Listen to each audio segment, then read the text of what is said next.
Internet. Welcome to another glorious episode of Nerdlocker. I'm Jasmine. And I'm Brandon. This is episode 49. This week we got some Superman news, some Top Gun news, and of course, some Dark Knight Rises news. So, Be still your beating heart.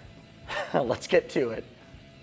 So I know it's not Batman, but we do have some Superman news. Yes, we do. Michael Shannon, who's playing General Zod, has confirmed that he will be donning a motion capture suit for a good part of the movie. So that means lots of CGI, lots of off the wall. I think that's good. He said it's the worst thing he's ever had to wear. It's super tight. It's really odd looking. Yeah, but I like that idea. I really think that's cool. And everything with this Superman movie, I think, is going in a good direction. I like that they're doing a lot of CGI and a lot of stuff like that. And even the Superman suit that we've seen, we have the full pictures now. It kind of looks a lot like the 52 reboot, no yellow or no red trunks.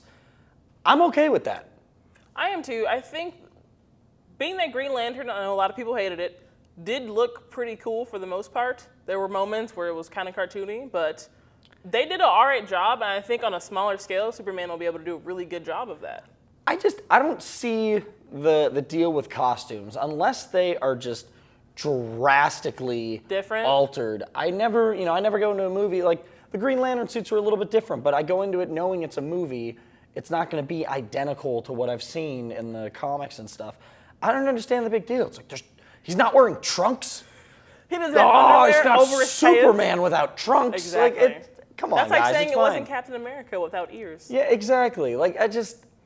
I have no problem with these costume changes and stuff. I can't wait to see what they have for Zod with a motion capture suit. That just sounds so cool to me. I just want a motion capture suit. He also said he's going to do his own thing. He's not going to try to go off of the General Zod we saw in the other Superman films, and he's not going to have a British accent. So I like that he's taking his own direction with this.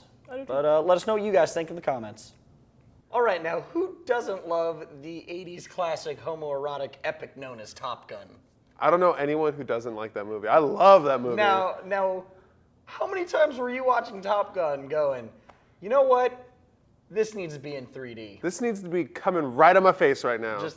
That's what this movie needs to be. I need jets in my face. I need cards and middle fingers in my face. And those high fives, Ooh! We missed the first one, but yeah. Well, it's happening.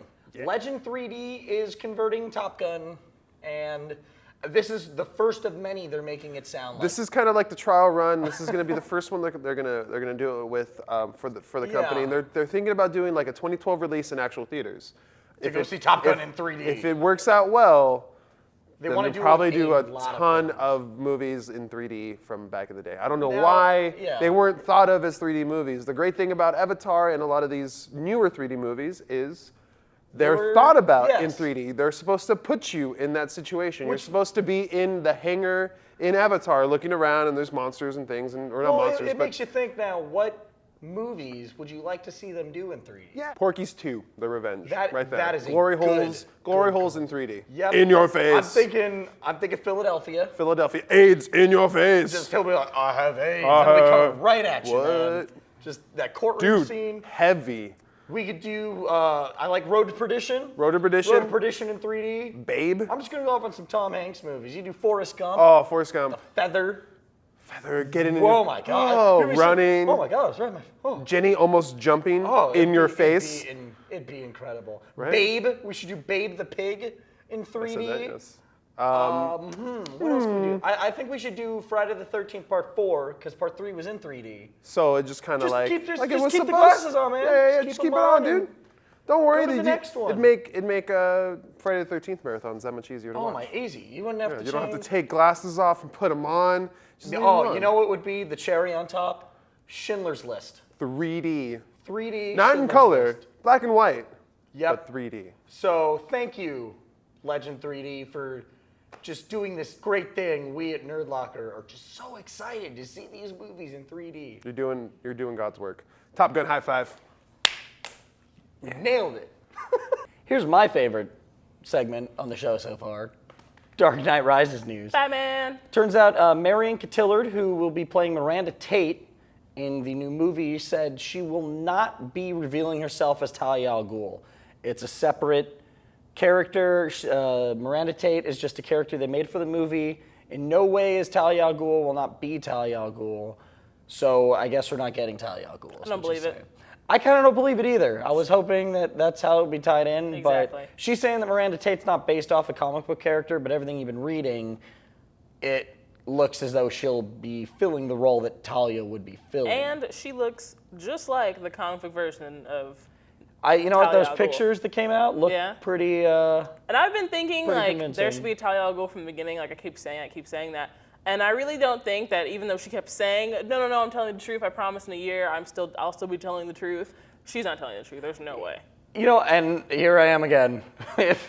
If she is, if she isn't, I don't care. I'm already on board with this movie, and I can't wait to see it. It's gonna be great.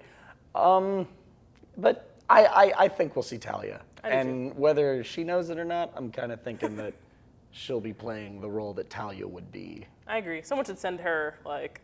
Hush. Exactly. Indiana Jones celebrated its 30th anniversary the other day, actually with a screening in Hollywood. I think it was Hero Complex that put the screening on. Yes, Steven Spielberg and Indiana Jones himself, Harrison Ford, were there, and they had a little Q&A with everyone afterwards. And it sounds like Indy 5 is a possibility. It's not. It's just not even a rumor at this point. They both expressed interest in doing it. And the one thing I am way happy about is Harrison Ford said, "I ain't gonna be going to Mars." Hell no. Which is awesome, because it is very hard to match the level of disappointment I had leaving the theater when I saw Kingdom of the Crystal Skull. I tried holding out hope. I tried to tell myself for like a week, me too. It was a good movie. It was a thing. It was a good movie. Like, it was a good movie. We left, but and it was Indiana Jones, and none of us wanted to be the first to say it was bad. So, no, the spaceship. I mean, it was different, but it was. And then it would have been cooler truthfully. It would have been cooler if it was like the Slave one or like the Millennium Falcon or something like that. At least that was like, oh, cool. It's not like they could have they had to pay George Lucas for the rights to use it. It's his movie. It's like, oh yeah, I'm gonna put aliens in it, but they're not gonna be my aliens. They're not even gonna be Jar Jar Binks. Jar Jar Binks would have been a better ending alien than whatever the Crystal Skull alien was. It's really hard to match my disappointment in that. But so hearing him say that with Steven Spielberg sitting right next to him gives me a little bit of hope. Give me a little hope that 5 will be good. Yeah. Hopefully. So I'll just recall it 4. What if it instead of taking place in the 50s, it takes place in the 60s, and he has to find JFK's killer? Right? And it's like a caper mystery. We need to stop talking about this stuff on Nerdlocker. True, someone's gonna right? take Someone's just going to take that idea and, man. We're just spitting what gold, I could have written. Looks like another movie has hit the remake wheel. This one, actually, I don't think it's not that bad. Not that bad, but Point Break, the 1991 Catherine Bigelow film. The Patrick Swayze and Keanu Reeves masterpiece. Yep. Surfing and bank robbery. Looks like they're taking it, though, with an extreme sport edge. They're going to extreme sports. Because surfing's not cool? Yeah, apparently surfing's not cool. It's not extreme enough? Surfing's for old people in the 60s? Right? Yeah. Whatever. But anyways. With the exception of the extreme sport edge, I guess I'd be okay with it. They've kind of remade this movie a bunch of times. I mean, people didn't really notice, but Fast and the Furious. I mean they've taken that formula. It's the same concept, the same formula. It has the same kind of ending. The bad guy kind of gets away, even though this is the ending of Point Blank. If you haven't seen it, which is stupid in my eyes, but go watch it, go see it. I think it's on Netflix. It probably is. If anything, buy it. You're gonna love this movie. It is a good film. It's a great film. It's Keanu Reeves and it's stupid and cheesy, and Gary Busey's in it, and he's like his mentor. And Anthony Kiedis is so in cool. Anthony Kiedis shoots his foot off. It's great. Oh, and there's like boobs in that scene too, this, so it's awesome. This totally goes back to my argument of remakes. Yeah, truthfully, it's a good movie. Stupid that it's a remake, a good movie, but it's a good movie. And I enjoy watching. If I can still watch a film and watch it all the way through and go, wow, that was good, in my eyes, that means it doesn't need to be remade. You know what? Forget Footloose. It's time for us to Point Break. Nope. That was exactly what it needed to be. Hey nerds, Steven here with my pick of the week. It's going to be Doctor Who. I'm just more recently getting into it. I'm only on to the 10th Doctor and only on to the Shakespeare episode, so I'm like really early on. But I had started to watch a little bit, and my friend Jason, it turned out he was a big fan of it, and so he got me into talking about it more, watching it more, and now I'm absolutely hooked on it.